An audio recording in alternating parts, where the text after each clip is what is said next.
Now, networks are very critical.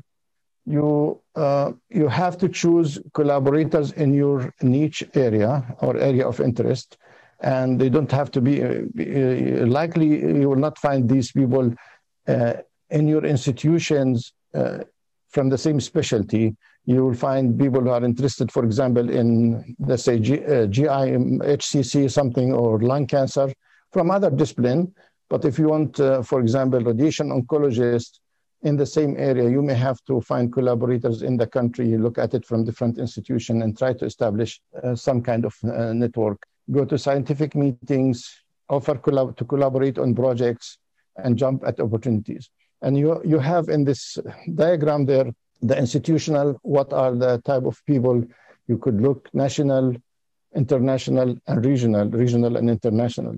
And there's always individuals. I put individuals in every box because, sometimes you connect with individual. You may not find the entity, you may find the individual, and you'll be people who are interested in this area, connect together, and then let things evolve. So very critical, learn and practice to give, and take. Do not come to somebody, say, can you participate in my project, in my research project? Then when he offers you to do research project, you don't participate. You have to learn how to give, and then, then you take. It's two ways. Then that's what the success happen. If somebody collaborated with you once and then he did not get anything out of the collaboration, next time he will not collaborate with you and you will not go far. And then if you commit to something, you want to be in a committee, even simple stuff, anything you commit to it, please adhere to it. Try to deliver things so you have credibility in that.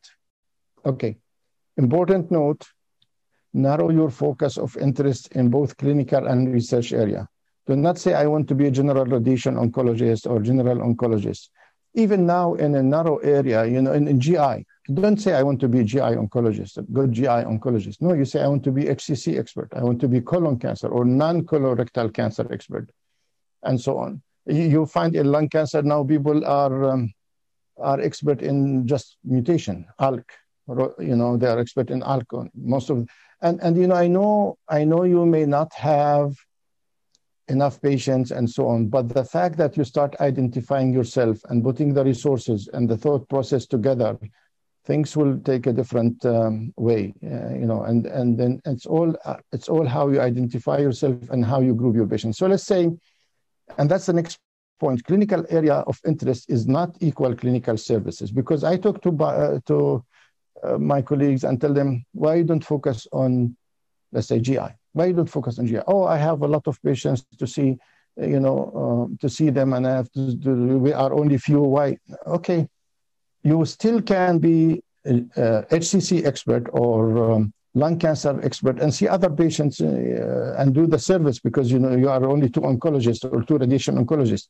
But what you do for that, you accumulate your patients of that area in one clinic in one day. You start calling it a lung cancer clinic. You can start calling oligometastatic clinic. You can call it whatever.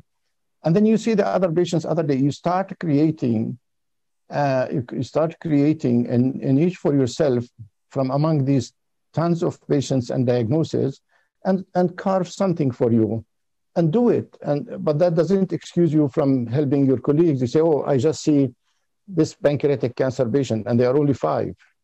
And then your colleagues are being killed with patients. So that's not how you do it. But the fact that if you are few does not also excuse you not to develop an area of interest. So when you get invited to meetings and you are invited to speak on something that's not your area of interest, be brave and reject the invitation. Say, it's not my area of interest. I never spoke of any area, no matter what, no matter who invited me, I never spoke in any area that is not my area at all for a long time.